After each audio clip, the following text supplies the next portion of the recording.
Imagínate. Aquí, si tú no tienes papeles, tú no eres nadie. Porque el que no tiene documento es perro. Entonces, como los perros no es nadie, entonces también la gente que no tiene papeles no es nadie.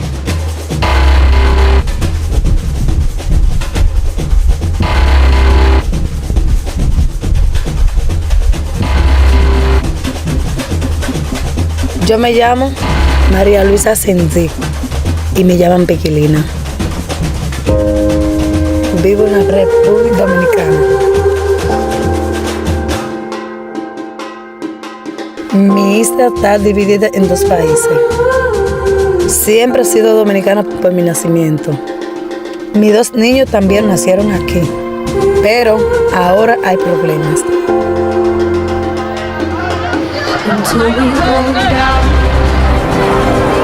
Por una ley de la Corte Dominicana, ya no me consideraban dominicana.